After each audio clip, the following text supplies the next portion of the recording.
Muy buenos días. Mis estimados estudiantes, aquí estamos de nuevo, una vez más, en la clase de química forense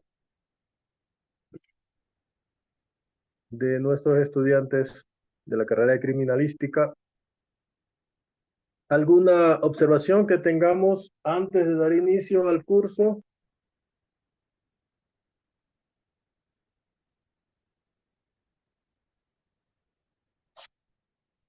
En este caso, continúo. Hoy vamos a ver la tercera semana ya de tercera de 3 de la unidad 1, química forense, en donde vamos a ver sobre vestigios de interés químico forense, aseguramiento de la calidad e inteligencia forense. La actividad que tenemos para esta semana es aprendizaje autónomo 2.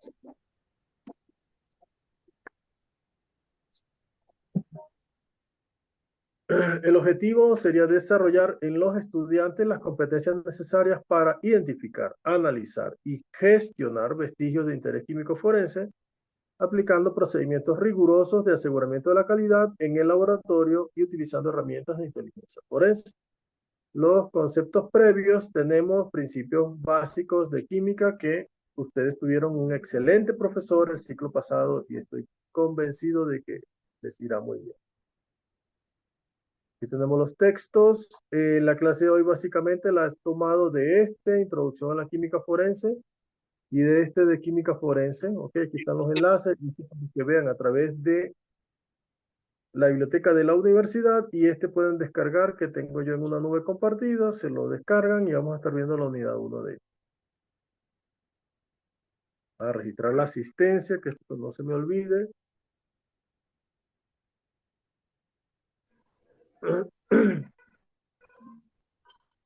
Sistema, aquí.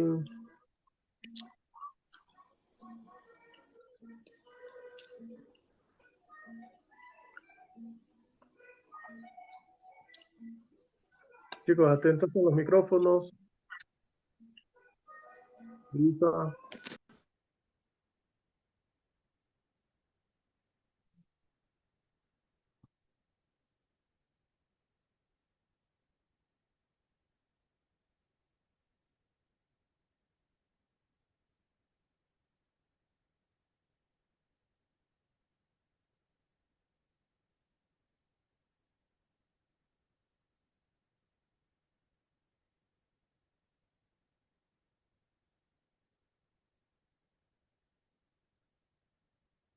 Okay.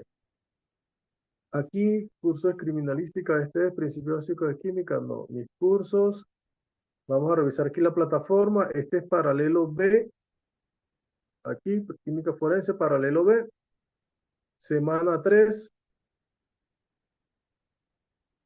Aquí estamos, del lunes 16 al 23 de septiembre.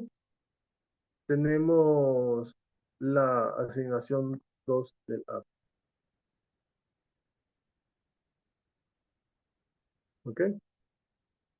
Bien. Vamos a ver entonces algunas definiciones.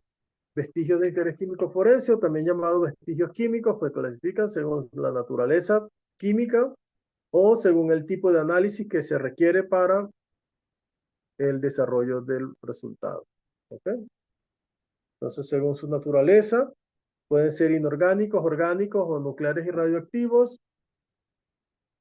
Según el tipo de análisis requerido, puede ser que se requiera un análisis cualitativo o cuantitativo, o puede ser que sea un cualitativo identificativo o un análisis comparativo. Entonces tenemos estas clasificaciones. ¿Okay?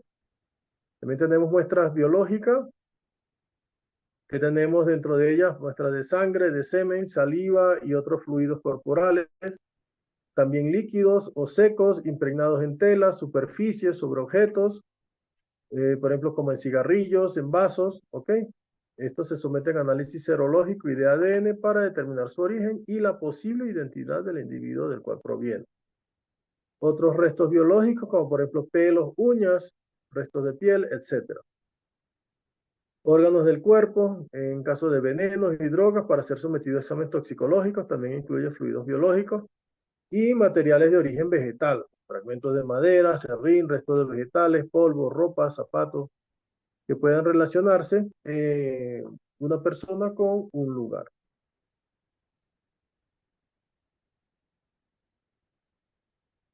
Las muestras no biológicas, tenemos muestras de pintura, restos de pinturas, líquidas secas que puedan ser transferidos de la superficie del objeto a otro, como el ejercicio que hicimos aquí. Fibras, cualquier tipo de fibra natural o sintética que pueda demostrar la procedencia o la relación entre una persona y un objeto, un escenario.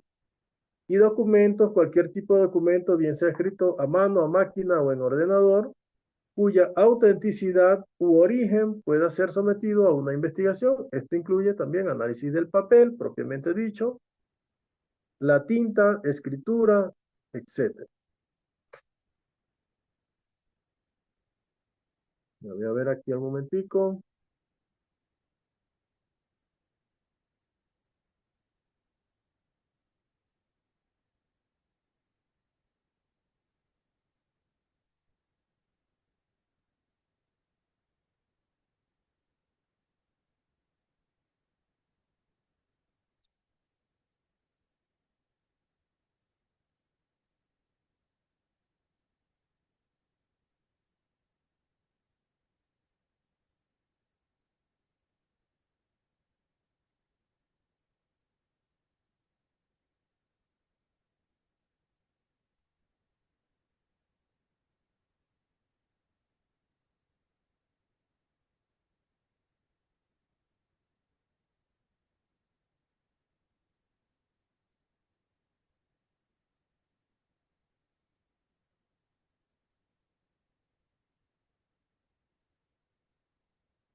Bien, perdón, ya comenzamos con temas del Congreso y están las personas queriendo ingresar para hacer algunos detalles y ya vamos a hablar más detalles sobre esto. ¿Okay? Dentro de las otras muestras no biológicas también tenemos drogas, aquellas sustancias cuyo uso, manufactura, venta y distribución están fuera del marco de la ley. Los explosivos, tanto los aparatos que contengan o que se sospeche que contengan algún contenido de explosivo, armas de fuego y municiones también son consideradas muestras, vestigios no biológicos. Así estén las municiones descargadas o estén intactos, que se sospeche que esté implicada en algún delito. Vidrios, fragmentos, partículas de vidrio que hayan sido transferidos de un sospechoso o de un objeto. Plásticos, gomas y otros polímeros, restos de los mismos hallados en la escena del crimen. Restos de pólvora, cualquier objeto que pueda que pueda llevar estos restos de disparos de un arma de fuego. Suelos y minerales, tanto recogidos en incrustaciones de objetos, en objetos o en personas o recogidas en el mismo sitio, en el mismo lugar, determinando la relación entre la persona y el posible hecho. Finalmente, bolsas de plástico también son consideradas muestras no biológicas. En este caso, incluso las empleadas como fundas de basura también pueden ser gran importancia. Ahí puedes determinar contenidos químicos, huellas dactilares, huellas latentes, o sea, es un mundo estas bolsas, estas funditas de basura. Y la tercer grupo, que sería, habíamos dicho, biológicas, no biológicas y huellas y marcas. Entre huellas y marcas se incluye tanto latentes como las no visibles, como las visibles, perdón. Impresiones de huellas de neumáticos de zapatos, mordeduras en la piel o en alimentos, en superficies, etcétera. Y marcas de herramientas, ok, aquí se incluye cualquier objeto que se sospeche pueda contener alguna impresión que haya dejado en otro objeto, por ejemplo, en la puerta, en una pared, pueden haber marcas dejadas de un destornillador, una lima, una palanca, etc. Existen más tipos de vestigios.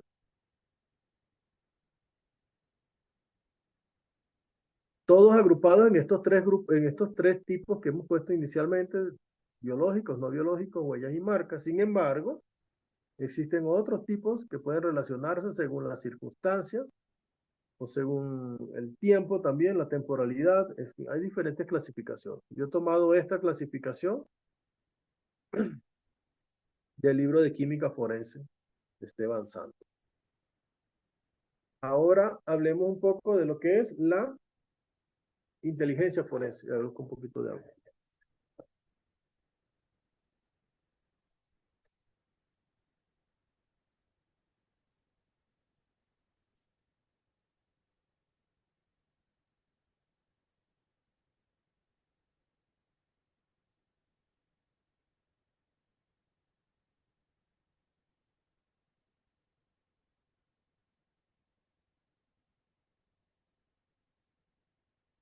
Hablemos ahora del otro aspecto que nos quedaba, inteligencia forense.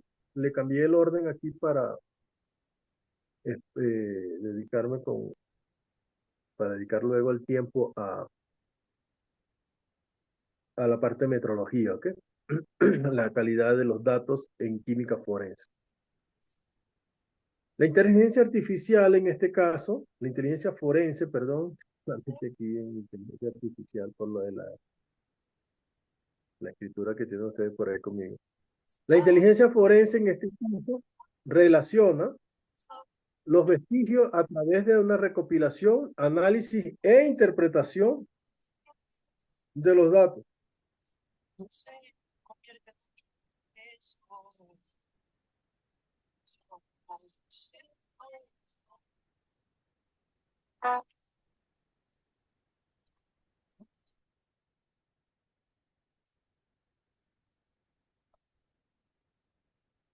¿Ok? Para respaldar procesos en toma de decisiones. Recordar que estamos en un mundo globalizado y como tal, los datos se intercambian entre profesionales. Entonces, por ejemplo, unos resultados obtenidos de un análisis, resultados obtenidos, qué vergüenza, algunos resultados de un análisis del procesamiento de un escenario, no se queda allí. De repente eso sirve para vincular a otras personas de otros hechos delictivos. Y entonces es esto lo que se llama inteligencia forense. Entonces, como cualquier vestigio encontrado en una escena del crimen, estos vestigios químicos forenses tienen algunas características. Por ejemplo, existen y pertenecen a un hecho pasado no reproducible, están fragmentados e incompletos, son inusualmente, perdón, son inusuales en ese entorno de investigación, ¿ok? Imagínense que conseguimos una huella de zapato con unas incrustaciones metálicas en un apartamento donde allí no se trabaja eso, entonces ese es un indicio de que algo ocurrió, alguien fue para allá y puso esas evidencias allí, esos vestigios allí, ¿ok? Son inusuales en ese entorno. Aporta información sobre la acción, es decir, sobre cómo, sobre el cuándo, dónde, qué y por qué se realizó esa acción. De tal manera que la inteligencia forense es la habilidad para conectar información. Y esa es la palabra. ¿Alguien me puede ayudar a leer esto? Que estoy de verdad bastante afónico.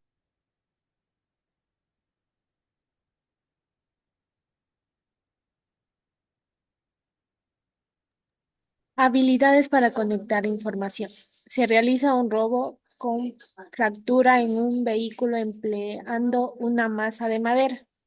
Los fragmentos del vidrio del vehículo resultan coincidentes con los microfragmentos de vidrio encontrados en la masa de un sospechoso de drogas. Cuando se inspecciona su laboratorio clandestino, además, el perfil químico de las drogas del laboratorio no difiere significativamente al dado por los residuos de drogas encontradas en billetes confiscados a una meretriz que ejerce en un barrio chino.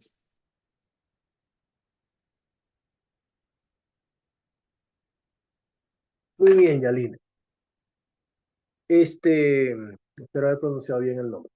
Bien, fíjense, de esto se trata las inteligencias forenses. ¿Ves cómo vas completando aquí? Al menos 3 escenarios están mezclados aquí. El robo al vehículo que le rompieron la ventana con un instrumento de madera. Este instrumento de madera consiguieron en un laboratorio clandestino de un sospechoso. Este señor sospechoso en la droga conseguida aquí tiene un perfil químico que no difiere significativamente con el encontrado en un billete que le confiscaron a una señorita que ejercía en un barrio chino, imagínense. ¿Okay? Entonces, de esto se trata la inteligencia forense.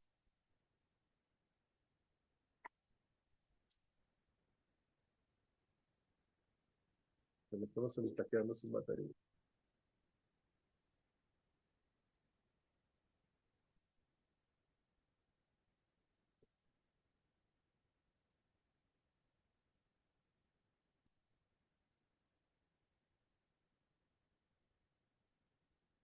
Ok, y es justamente esto lo que conocemos como inteligencia forense. ¿Sí? Esa capacidad de poder conectar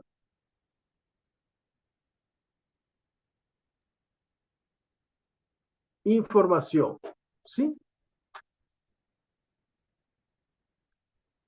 Por lo tanto, la información científica generada puede emplearse solo como una prueba judicial para ese caso o puede integrarse, almacenarse y analizarse para poder relacionar la información de evidencia con otros casos. Esta forma de actuar tiene un impacto importante en acciones de desbaratamiento o desmembramiento de grupos organizados, ¿ok? Prevención, resolución de nuevos problemas, adopción de medidas, en fin.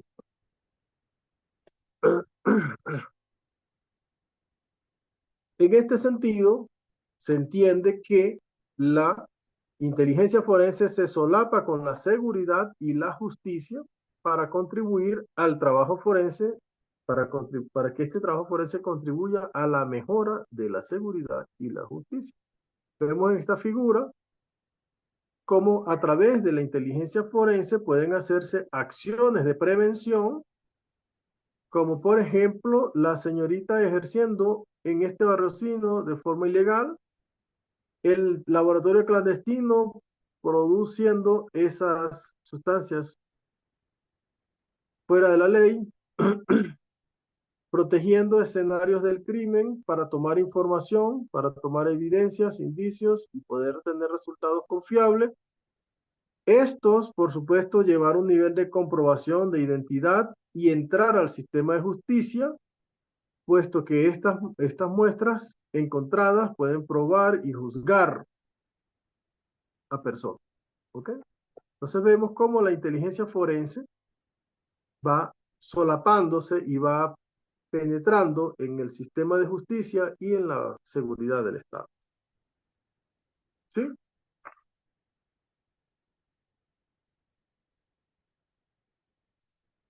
Una persona que ha estado trabajando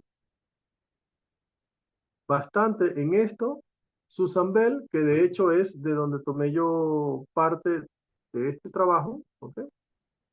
Ella ha definido la química forense como la química analítica aplicada a las necesidades que se tiene en la química forense para el análisis cualitativo, cuantitativo y comparativo. Aquí vemos en esta página, vamos a ver aquí si consigo. Aquí está la profesora Susan Bell, ¿ok? La profesora retirada de la Universidad de West Virginia.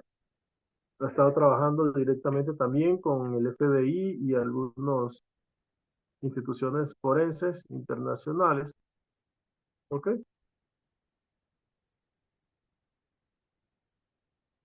Pueden revisar, ahí están los enlaces para que ustedes revisen en detalle, ¿ok? Hablemos ahora del aseguramiento de la calidad en química forense.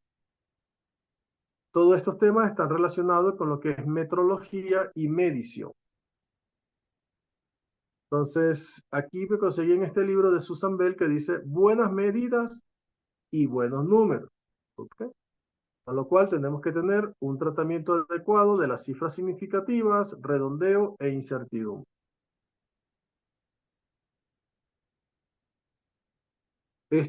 Aquí les voy a presentar un gráfico donde tenemos una visión esquemática de cómo se maneja la evidencia en un laboratorio forense, enfocándose en el concepto de pedigrí o trazabilidad y calidad de los datos que se generan en el análisis forense, en el análisis químico forense. Aquí vemos, por ejemplo, desde que se crea la evidencia e ingresa al laboratorio, en el laboratorio luego nosotros nos proponemos de esa evidencia tomar una muestra, ¿ok? Para protegerla, preservarla, hacer una buena selección de la muestra y prepararla de acuerdo a la forma como vaya a ser medida. ¿Ok? En esta medida puede ser un análisis cualitativo o cuantitativo. Necesitamos también estar atentos del esquema analítico. Acuérdense cuando les puse el ejemplo del el pescado con cadmio, que no es lo mismo. Una persona que se sospeche que esté siendo contaminada con cadmio, ¿ok? Entonces, este esquema analítico es importante. Todas estas etapas que están aquí son importantes. Esto va a influir en el equipamiento o la instrumentación que necesito utilizar. Este instrumento debe estar calibrado, debe estar validada la metodología.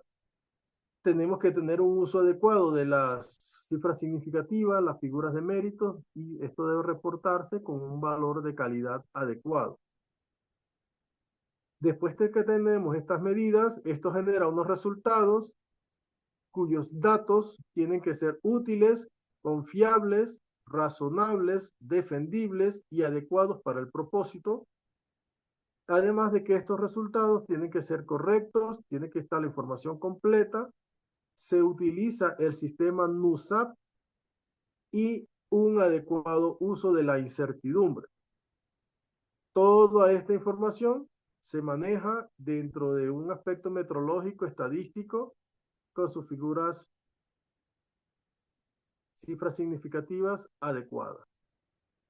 Esto, una vez que sale la información, se reporta a los entes que toman las decisiones, o se le devuelve a esta persona, a esta institución que trajo esta información. Y lo más importante, señores, de todo esto, que esto conlleva a un cambio de vida en alguien. ¿Okay? La decisión tomada en este caso. Haciendo una visión ampliada y analizando en detalle, tenemos, por ejemplo, el punto 1 aquí, evidencia creada, ¿ok? En este es el punto de partida donde se obtiene la evidencia física que será analizada. Esta etapa incluye lo que es la recopilación de las muestras en el escenario. Como segundo, una vez cuando esto entra al laboratorio, dentro del laboratorio la evidencia pasa por varias fases importantes. La primera, la muestra como tal, esta evidencia debe ser tratada con procedimientos rigurosos para asegurar su preservación, protección, selección adecuada y preparación para su análisis. Además, la medición es la etapa del análisis que puede ser cualitativo, cuantitativo. Esto tiene varios elementos críticos, como dijimos, el método analítico, el esquema de analítico, el equipo, la instrumentación, si está calibrado, si está validado, los criterios de control de calidad de estos datos y se evalúa también el método analítico, el rendimiento del método. Segundo, cuando esto entra al laboratorio, dentro del laboratorio, la muestra pasa por esta tercera etapa, donde aquí resultados de datos. Una vez que se obtienen los resultados del análisis, estos deben ser verificados para asegurar su correcta, que están correctos y que están completos. Aquí es importante considerar conceptos como la incertidumbre, ¿ok? Incertidumbre de medición, el uso de herramientas como el NUSAP, ¿ok? Que es un criterio para evaluar la calidad de los datos. Todo ello para asegurar que estos datos son confiables. Aquí ponemos vidas cambiadas. Una vez que se reportan esto trae consecuencias, ¿ok? El resultado final de este proceso, donde las decisiones tomadas con base en los datos forenses pueden tener un impacto determinante en las personas involucradas. Por ejemplo, una persona puede ser condenada o puede ser absuelta, ¿ok? Con esta información que se suministra. Esto que está aquí amarillo, en todo el proceso, ¿okay? A lo largo de todo el proceso, la metrología, que es la ciencia de las mediciones, está presente. Está presente mediante el uso adecuado de la estadística y la consideración de las cifras significativas, puesto que juega un papel importante para asegurar que los datos son precisos. Ok.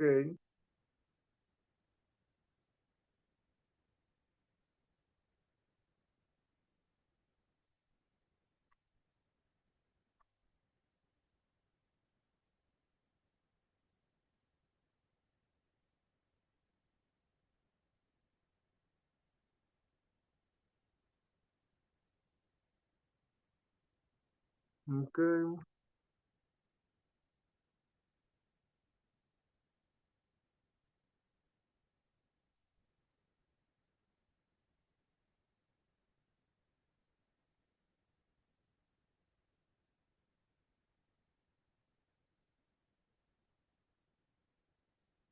Ok.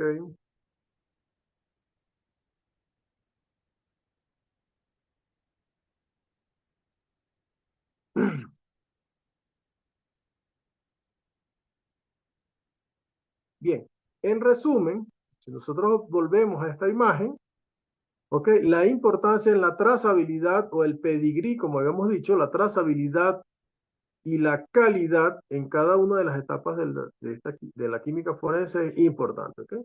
Un desvío en cualquiera de estos pasos, por eso decía, todos son importantes, puede comprometer la integridad del análisis, lo que podría llevar a conclusiones incorrectas. Sí,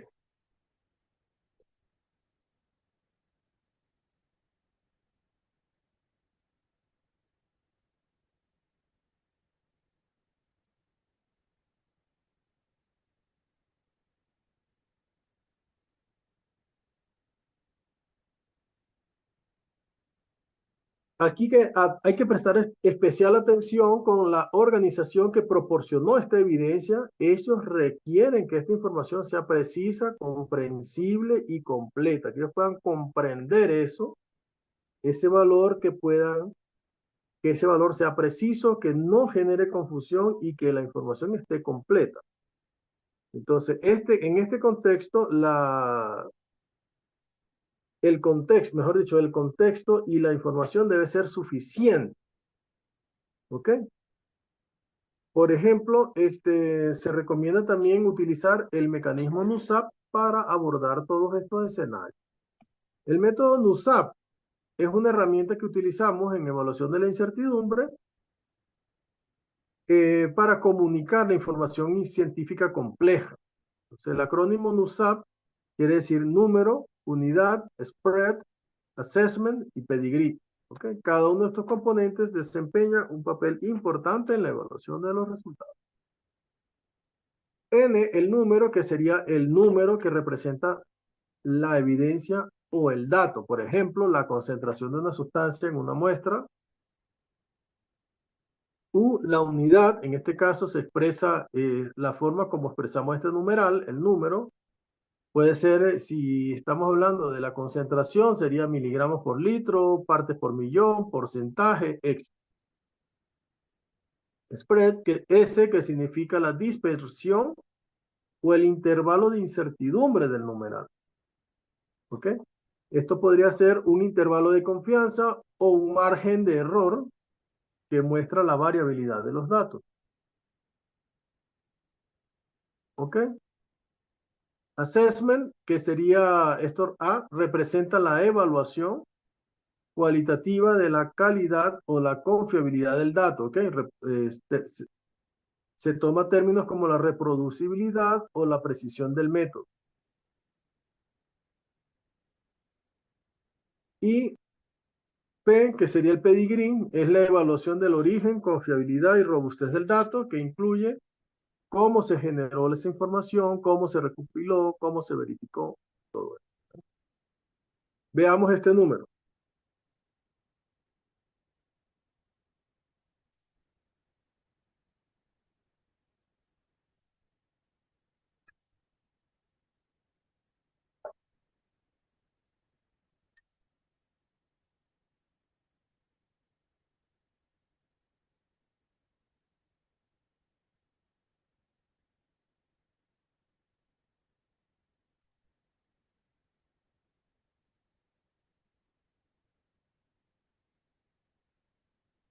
Analicemos este valor, ¿ok? Analicemos este valor en el contexto que estamos hablando de la metodología NUSAP. Aquí tenemos el número, ¿ok? Que también le dicen mensurado, ¿ok? Que sería 77,56. Tenemos gramos, que es la unidad, U, 0,31, que sería la dispersión S. En la evaluación assessment, el 95% es el intervalo de confianza. Y en conjunto todo esto conlleva el pedigrí o la trazabilidad de esta información.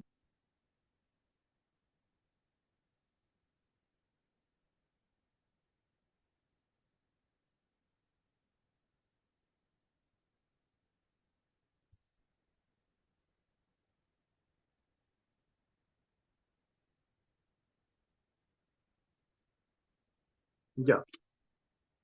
¿Vale? Vean ustedes cómo debe reportarse este valor. No es simplemente reportar 77,56. No. ¿Cuántos gramos? ¿Cuál es el intervalo de confianza? ¿Con qué nivel de confianza se está describiendo el intervalo? ¿Cuál es el origen?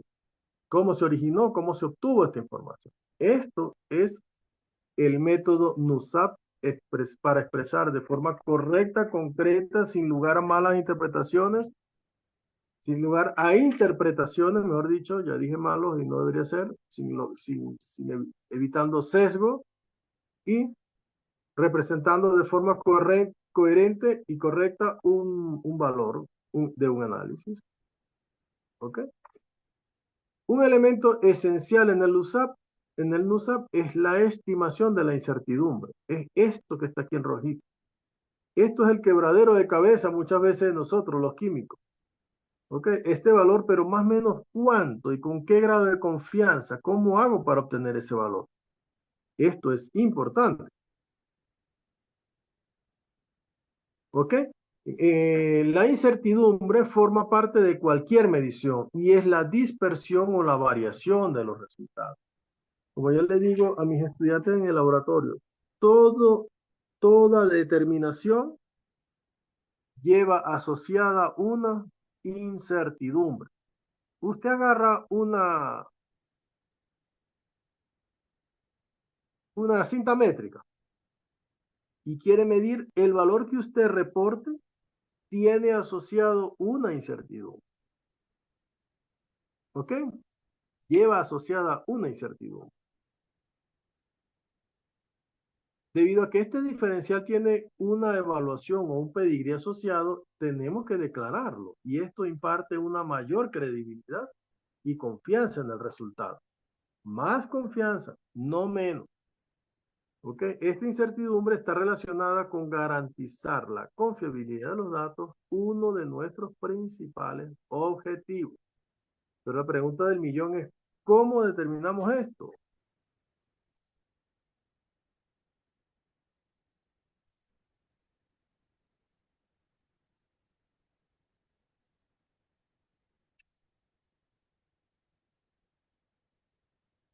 Lo que sí tenemos que tener claro que la incertidumbre es totalmente diferente del error. ¿Ok? Incertidumbre y error no es lo mismo. Como decimos nosotros en términos criollos, ni se escribe igual. ¿Ok? ¿Alguien me ayuda leyendo esto?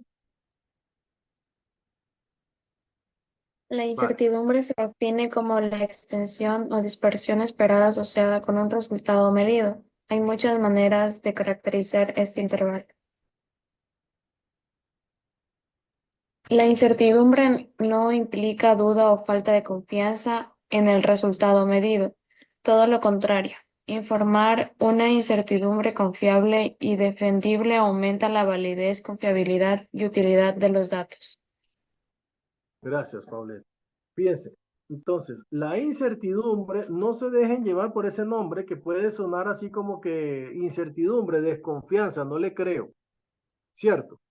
Al contrario, la incertidumbre le aporta confianza a ese resultado medido, ¿ok?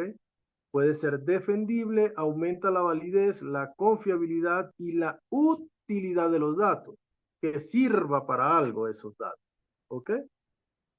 Que sirva para algo esos datos, es lo importante.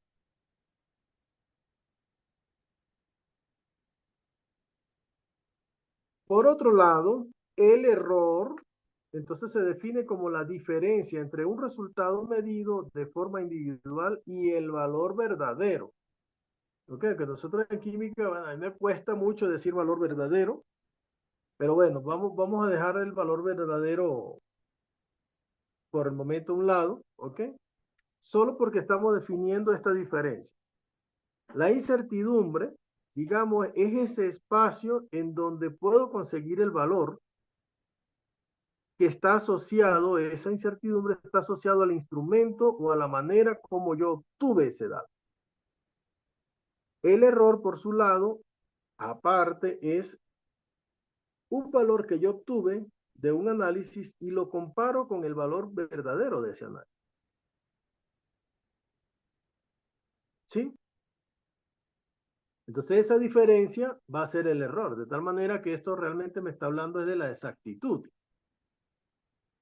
Entonces en nuestro contexto el error y la incertidumbre no son sinónimos y no deben tratarse de la misma manera, aunque ambos son importantes para obtener y comunicar los resultados confiables. Otra cosa que hay que tener en cuenta es que estos datos forenses, esta información, tiene consecuencias para los individuos y también para la sociedad. Por ejemplo, las mediciones generadas en química forense deben adquirirse con cuidado y expresarse adecuadamente, sin exagerar, sin subestimar, usando los descriptores y calificativos necesarios. Acuérdense cuando estamos viendo las clases pasadas sobre la escritura científica, sin exageraciones, sin subestimaciones, sin ser subjetivo. A mí me parece que esto es mejor. No, señor, eso así no se escribe de forma científica y académica. ¿Ok? Quiere decir, los resultados muestran que el contenido de alcaloide expresado como tal cosa y tal cosa y tal cosa, es muy diferente que usted diga, a mí me parece que este es mejor. ¿Ok? Entonces, la forma en que se generan y reportan estas mediciones es súper importante.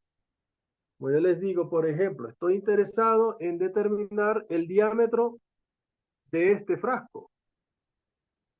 Pero usted me va a decir, ajá, pero el diámetro interno, el diámetro externo, ¿con qué instrumento lo voy a medir? Esto lo puedo medir hasta con un láser, con una escuadra de esas que usan los niños en el colegio.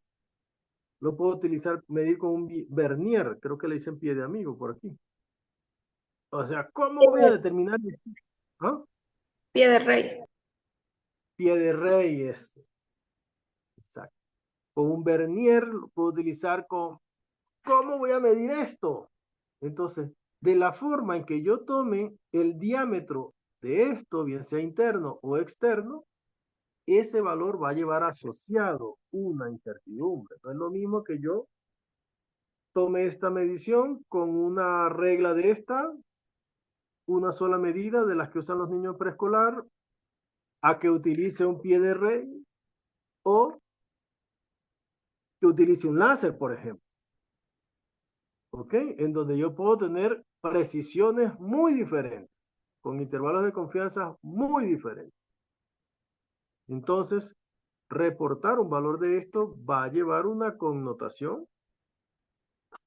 que corresponde a la forma como fue tomado esto y con qué instrumento medí yo esto, cómo generé esta información. De tal manera que comprender cómo se realizan estas mediciones, vamos a comenzar con las cifras significativas, que esto me parece que el año pasado no vimos nada de esto, hablemos generalidades de la química, materiales, digo materia, energía, cálculo de energía, balance de ecuaciones, cálculo de pH, todo eso, esto vimos el año pasado, pero no vimos la determinación de las cifras significativas. Aquí vamos a explorar un poco de dónde proviene y cómo se utilizan, con ejercicios que vamos a ir escalonando desde lo mínimo hacia lo más específico, desde lo macro hacia lo más específico.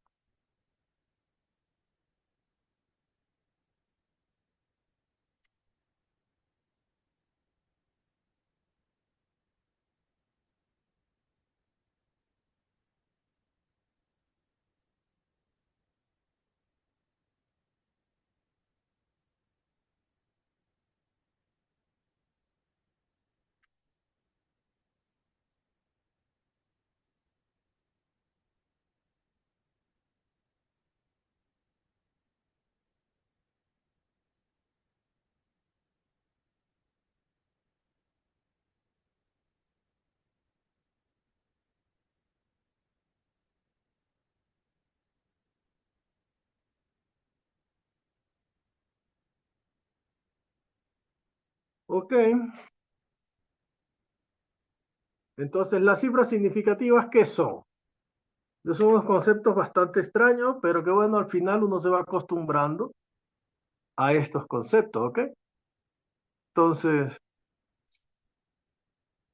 las cifras significativas surgen de los instrumentos que se emplearon para medir estas cantidades, ¿ok? Muchos instrumentos o dispositivos contribuyen a la determinación de las cifras significativas. Por eso le decía, no es lo mismo que yo mida el diámetro con una escuadra, con una regla de esa de preescolar que está todavía mayugada, bien rota, casi no se le ven los números, a que utilice un láser, por ejemplo, para medir esto, o utilice un pie de rey. ¿Ok? Entonces, estos dispositivos pueden contribuir a la determinación de las cifras significativas, pero al final los dispositivos de medición y nuestra lectura somos los que dictamos estas cifras significativas. ¿Por qué es tan importante hablar de cifras significativas? Bueno, porque esto tiene consecuencias. La gente puede ir pagar una sanción o no. ¿Ok? Consideremos este ejercicio. A ver, ¿quién me ayuda?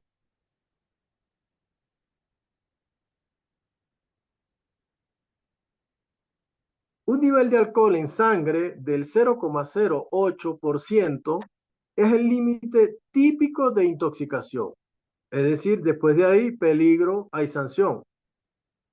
Entonces, ¿cómo se interpretaría un valor de 0,0815? ¿Qué pasa con el 0,07999? El 0,0751. ¿Deben redondearse o truncarse estos valores?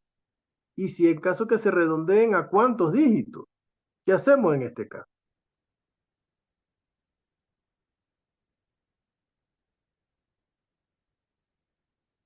Aquí la respuesta es que necesitamos contexto.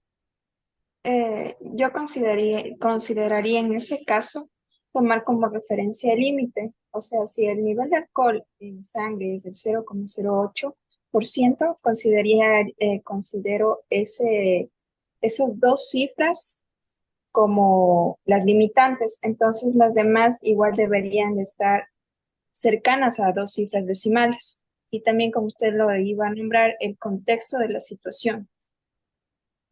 Ya va. ¿Quién dije yo que da estos dígitos?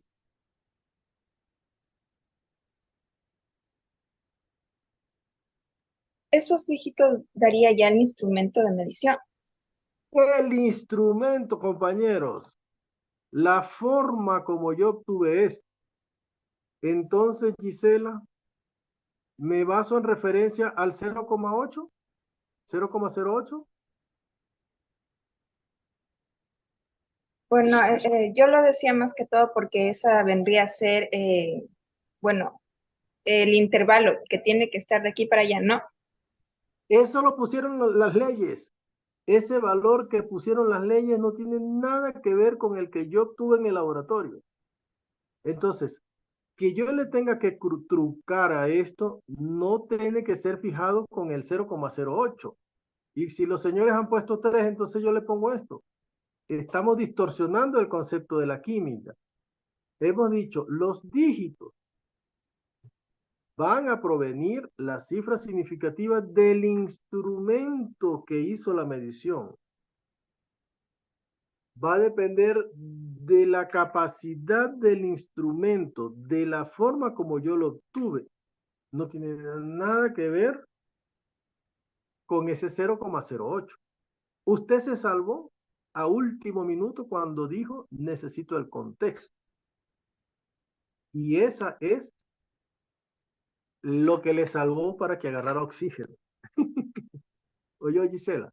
Entonces, pilas con eso. Entonces, nuestra información no tiene nada que ver con lo que dictan las leyes, sino cómo fue obtenida en el laboratorio. Y esa es la pregunta que le faltó a usted decir, profe, deme más contexto, ¿de dónde sacó esto? ¿Con qué lo midió? Entonces, la instrumentación y los dispositivos que utilizamos para obtener estos datos son los que dictan cómo redondear estos números. Entonces, en este ejemplo hipotético, pero revelador, un redondeo no adecuado podría significar la diferencia entre presentar cargos, perder el permiso de conducir, dejar libre una persona que sea peligrosa y que siga conduciendo. ¿Ok? Entonces nos falta contexto, nos falta saber cómo midieron eso, cómo obtuvieron. Lo que decía inicialmente en las diapositivas, los datos tienen que ser útiles. Esos datos no me sirven. ¿Ok? Estos datos tienen poca utilidad. Falta más contexto. Son datos que le falta ser analizados. Acuérdense el método NUSAP. Le faltan las unidades. Yo no sé si eso es miligramos, si es porcentaje, no sé. Me falta información, no tiene unidades. El de arriba es porcentaje y el de abajo, ¿qué es? En cuentas. No sabemos. Entonces, Gisela salvada por el contexto. ¿Okay? Muy bien, Gisela, gracias por tu participación. Sé que tú siempre estás ahí pendiente. Tenemos temas para conversar, tal vez no nos dé chance hoy, pero mañana sí, tenemos 2 horas y si podemos hablar en extenso, ¿ok? Así que anímense, chicos, hablen, que ya estoy aquí afónico, así que no importa. De tal manera que aquí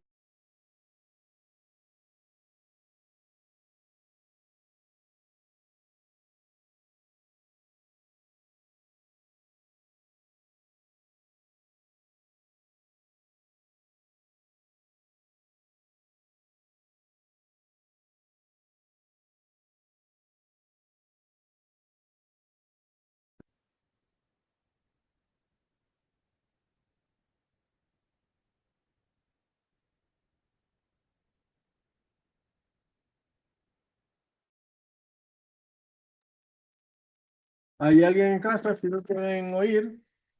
Ahorita sí, profe.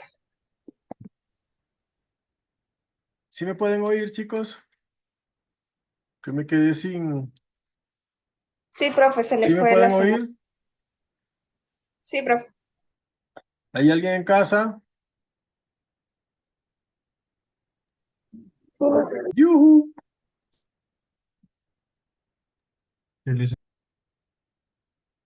Ah, ok, Gisela, gracias. Como les decía, gracias Gisela por estar siempre atenta, bueno, todo en general. Su participación para todos es importante, ¿ok? O sea, arriésguense a equivocarse, arriésguense a aprender. Tenemos unos temas por conversar. En la próxima clase vamos a continuar aquí, todavía nos quedan unos 10 minutitos de clase. A ver, ¿quién me ayuda leyendo este último? Ah, es que tengo el altavoz apagado, con razón, con razón. A ver, ¿quién me ayuda leyendo este último parrafito? Leyendo y analizando.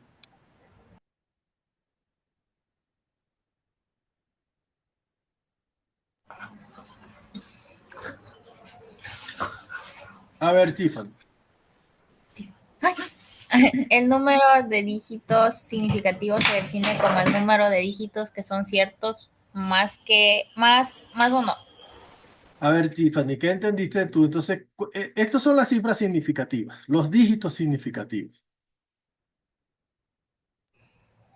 Ya.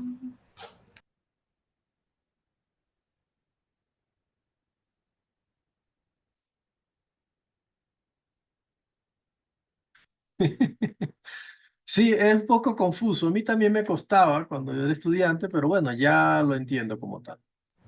Entonces, el número de dígitos significativos, las cifras significativas son el número de dígitos que son ciertos más uno. Quiere decir que el último es incierto, ¿cierto? ¿Sí? Bien. Veamos este ejercicio. Tenemos dos balanzas, ¿ok? Antes habíamos puesto tres instrumentos para determinar el diámetro de este, ¿ok?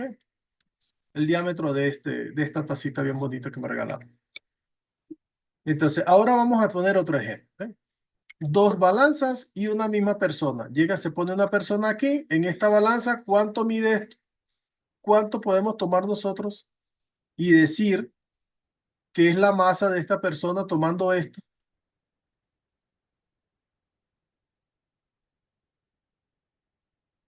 Con este instrumento.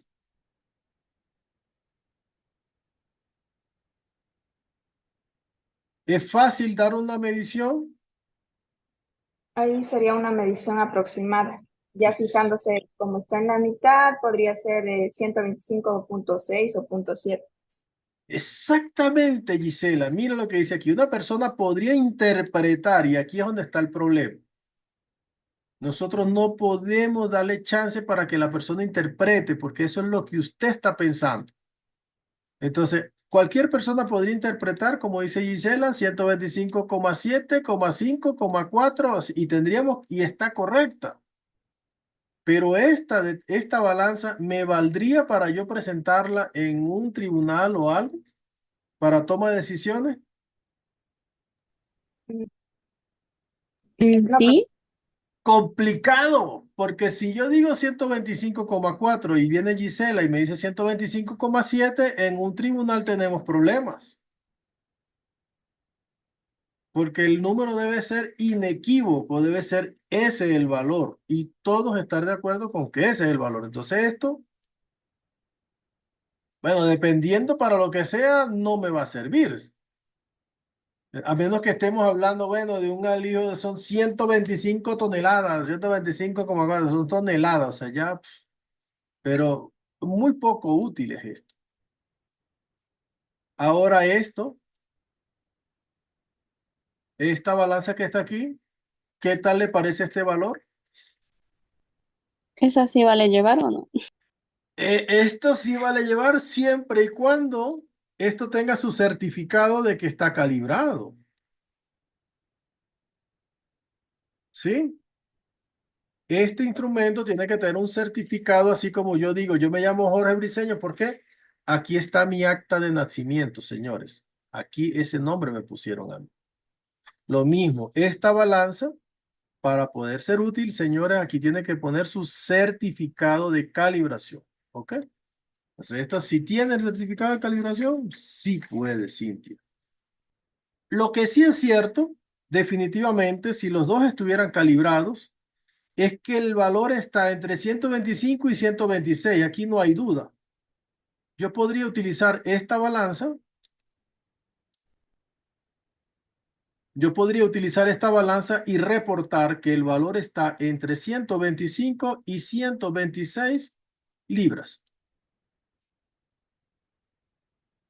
Y ahí no vamos a entrar en conflicto con lo que decía Gisela, que yo digo 125,4 y ella dice 125,7. Aquí, señores, la masa está entre 125 y 126 libras. Yo estoy dando ya un intervalo. Ok.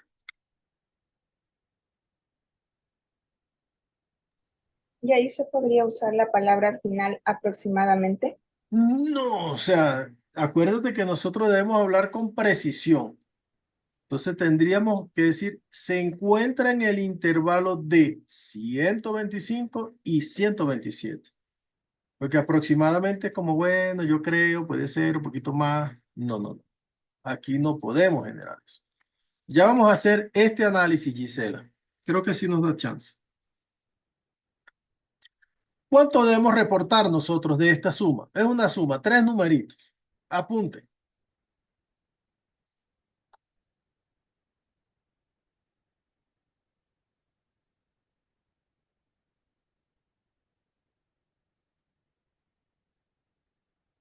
¿Sí se oye? Sí, profe. Sí, sí, Ya. profe. Vale. Entonces, hacemos esta suma. Vamos a ver, una suma inofensiva. ¿Vale? Nadie puede decir, yo no sé sumar esto, porque alguien tiene que dar un valor, ¿ok? Si yo sumo esto, este es el valor que me da. O sea, no le estoy poniendo unidades ni nada. Simplemente digo sumen 0,207, 3,36 y 1,0002.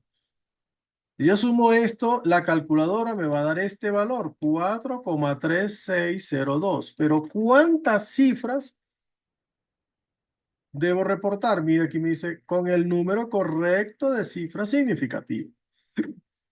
¿Sí? Aquí les voy a Profe, dar una clave. No se profe, puede ser más preciso que el número menos preciso de donde proviene ese valor. Dime, Gisela. creo que sale un poquito más. ¿Cuánto? A mí me salió 4,5672.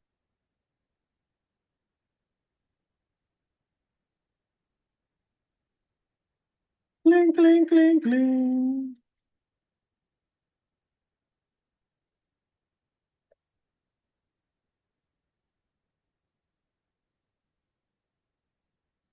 Muy bien, Gisela. Muy, pero muy bien. 4 coma. 5672. ¿Ves?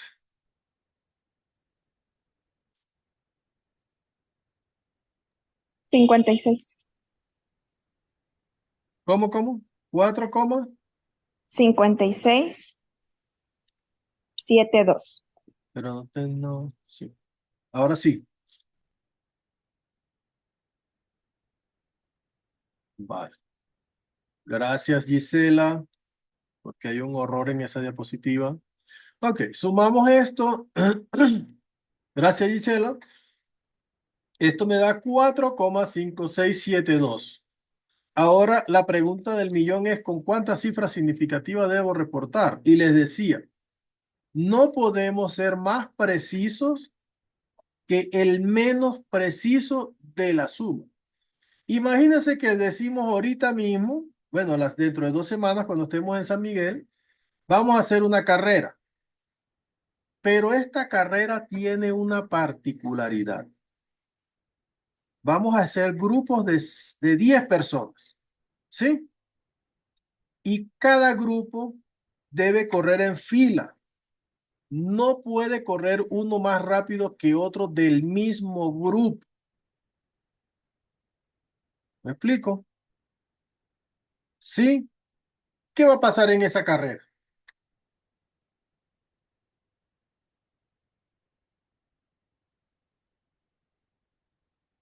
¿Qué va a pasar en esa carrera? Imagínense. Que decimos, bueno, somos 30 estudiantes, somos 3 grupos.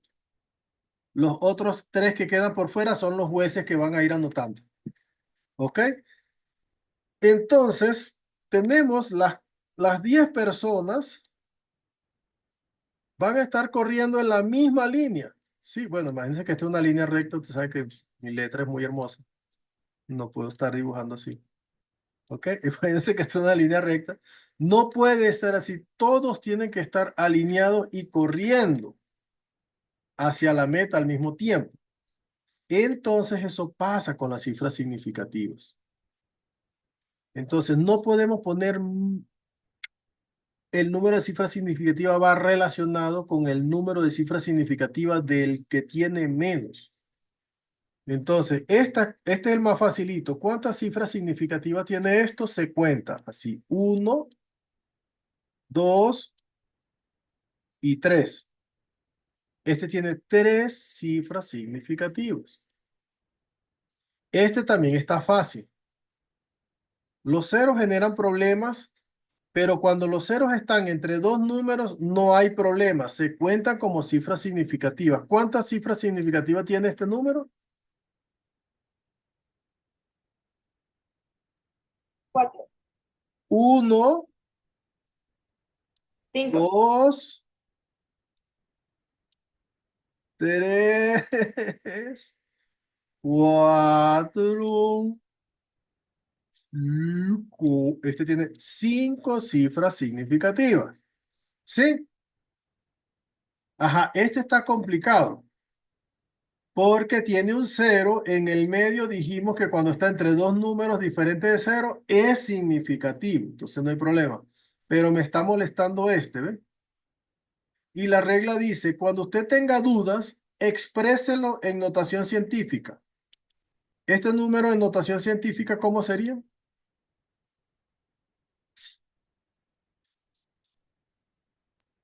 2,07 por 10 elevado al 1. ¿Por 10? 2,07 por 10 a la menos 1. Muy bien, Gisela. Entonces la regla dice, una vez que usted lo haya puesto en notación científica, olvídese de los exponentes. Olvídese de esto. Esto no existe. Y cuente cuántas cifras significativas quedan.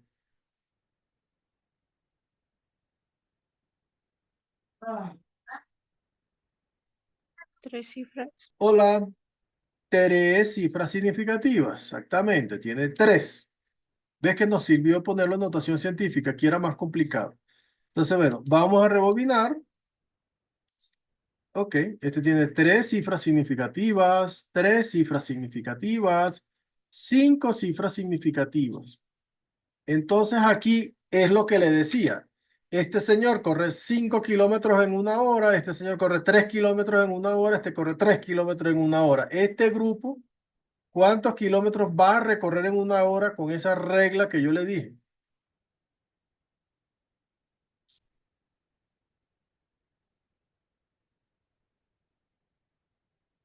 A Luisa.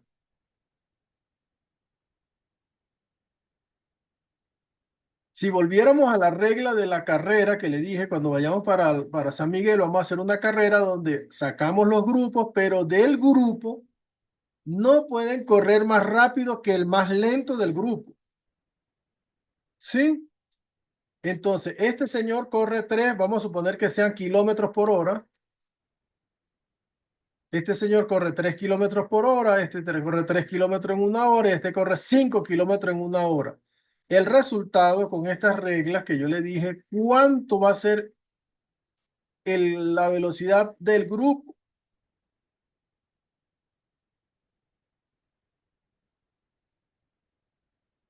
Sabiendo que el grupo no puede correr más rápido que el más lento. A ver, chicos, yo sé que el hambre los tiene ahí medio preocupados. Yo también tengo hambre. Todos irían a la velocidad del más lento, pues, Liz. ¿A cuánto, Cintia? A lo que usted dijo, 3, A luego 3. a 3, 3, 3, 3, 3. ¿Ves que este corre 3 kilómetros por hora, 3 kilómetros por hora, 5 kilómetros por hora? Entonces, El las de 5 cifras... tiene que bajar a correr a 3 kilómetros por hora. Exactamente, porque esa es la regla de que pusimos. Es para Ujú. la cifra significativa. Entonces, ¿con cuántas cifras significativas voy a reportar yo mi resultado? Con 3 nomás. Con 3. ¿Y este número cuántas son 3 cifras significativas? ¿Cuánto quedaría con 3 cifras significativas? 4,56. Estoy mal. Exactamente. Pero ya va aquí que aquí 456, 456, 72, 457. Creo que, disculpa, ahí no se... Ya, sí se redondea. Sí, por eso estaba acomodado esto. Entonces, Cintia Cristina, yo tenía una estudiante que se llamaba así, Cintia Cristina. No es del paralelo A, ya les voy diciendo. Cuidado, profe, cuidado con los dedos. Bien, entonces tendría que reportar con 3 cifras significativas. ¿Por qué? Porque esa es la regla que pusimos. Nadie puede tener más cifras significativas que el más pequeño, es decir, el resultado con que se reporta no puede tener más cifras significativas que el que tiene menos significativa de donde obtuve ese valor. ¿Sí? ¿Me explico? Entonces, ¿con cuánto reporto? Aquí, con 3 cifras significativas. Madre mía, ¿cuántos errores está diapositiva? Epa, epa, epa, epa. Sí está bien, está bien, está bien. Sí está bien, sí está bien. Entonces, me quedaría con estos, con 2 decimales, pero realmente esto tiene 3 cifras significativas, como este tiene 3 cifras significativas, 3,36 son 3 cifras significativas, 1,0002 son 5 cifras significativas, pero no puede tener el resultado más cifras significativas que el que tiene menos. ¿Ok? Entonces, bueno, aquí vamos a terminar estas 2 diapositivas. Los ceros tienen reglas especiales. Ya estuvimos viendo que tuvimos ahí 3 ceros que estuvieron ahí medio raros. Entonces, puede requerir una interpretación contextual. Como punto de partida, convertimos este número a notación científica y contamos solamente el número, la cifra significativa del número sin la notación científica.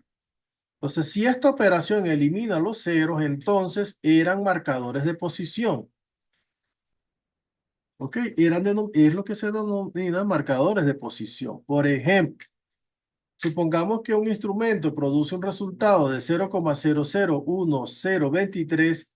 ¿Cuántas cifras significativas tendría esto? Lo llevamos a notación científica. 1,023 por 10 a la menos 3. ¿Sí?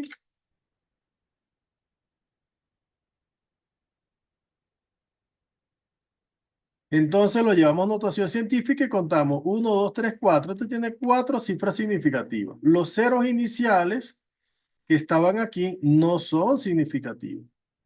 ¿Ok? Pero el que está aquí en el medio sí es significativo, en el medio de 2 números diferentes de cero. Ahora, los ceros finales también pueden resultar problemáticos. ¿Ok? Imagínense este número. Idealmente, si se supone que un cero es significativo, se enumera. Y a la inversa también. Es decir, que si se omitió un cero, entonces porque no era significativo. Veamos este número. Este número, dándoles contexto, imagínense que vienen de una balanza analítica, ¿ok? Y les da 1,2300. ¿Qué valor van a reportar ustedes en su cuaderno? ¿Y con cuántas, 1,23. y cuántas cifras significativas? 3. Veamos, Cintia. Si esto viene de una balanza analítica en donde tomamos una muestra, estos 2 ceros a la derecha son significativos y sí tendría que contarlos. Esto tendría 5 cifras significativas, aquí no los puedo. Si esto viniera de un cálculo, yo le digo, bueno, hay que ver cómo sacaron las cuentas y tal, pero yo le estoy diciendo, esto viene de una balanza analítica. Este ya es el valor. Entonces, reportar la masa sería incorrecto poner 1,23. Tendríamos que ponerlo 1,2300, tal cual, porque esos son las cifras significativas que la está dando el instrumento, acuérdense. ¿De dónde proviene la cifra significativa? Del instrumento de donde lo mediste o de la forma como determinaste el cálculo. Como ahorita que sacamos una cuenta, dependerá de la cuenta que sacaste. Pero este es un valor franco que te está dando la balanza analítica. Esto es el resultado. Estos son 5 cifras significativas. Otra ambigüedad se presenta con estos números que no tienen decimales. Como por ejemplo, yo les digo, ¿cuántas cifras significativas hay en 78? Entonces usted tiene que preguntarme el contexto. O sea, igual que como pasó con los ceros. De repente esos son los números de estudiantes de un aula. Entonces yo no le puedo poner 78,01, ni 78,10, ni 15. No. Esto es 78 cerrado. Eso tiene 2 cifras significativas. ¿Me explico? Lo mismo pasa con los valores para convertir unidades. Por ejemplo, sabemos que un kilogramo tiene 1000 gramos. No es 1000,2 ni 999. No tiene 1000 gramos exacto. No tiene decimales. Ok, aquí tiene 4 cifras significativas. El 1000. Ok, este cálculo lo vamos a hacer a partir de mañana, ¿vale? ¿Alguna pregunta que tengan antes de cerrar la clase?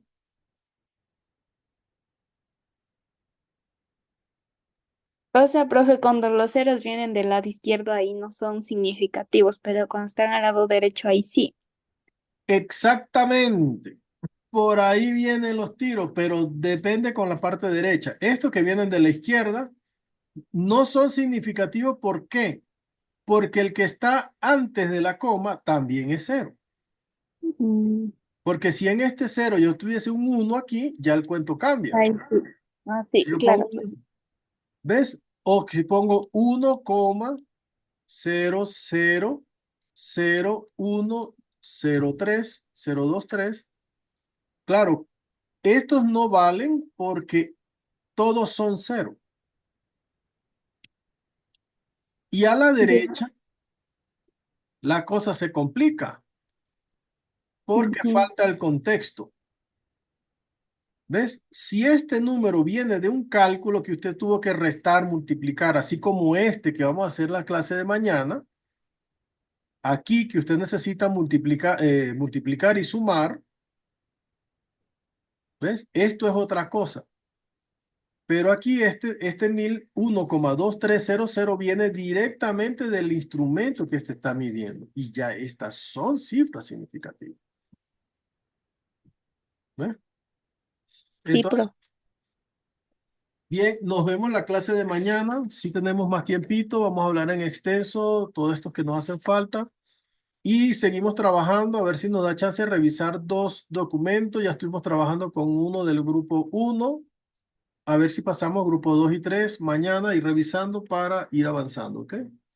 Los que viven fuera del entorno de aquí de Guaranda, de Bolívar, tendrán presente que estamos en semana 3, falta semana 4, la próxima, y posterior tenemos la semana 5 que ya vamos presencial, ¿ok? Para que ya vayan buscando un sitio donde hospedarse por esas 4 semanas. Entonces, mucho éxito, chicos. Si no hay más preguntas, mañana comenzamos con este. Sí, doctor, Camila, cuéntame. lo del APE, ¿tenemos que subir una sola persona por el grupo o todos los del grupo? Una sola persona por el grupo. No sé qué pasó, que no se subieron. Súbalo con que lo suba uno solo. Yo corrijo. Cuando vayamos a pasar las calificaciones, arreglaremos las inconsistencias, ¿ok? Ya, muchas gracias. Chévere. ¿Alguien más? Bueno, sin más, que tenga un excelente almuerzo, buen apetito y nos vemos mañana, ¿ok? Gracias, profe. Hasta mañana. Elisa, gracias.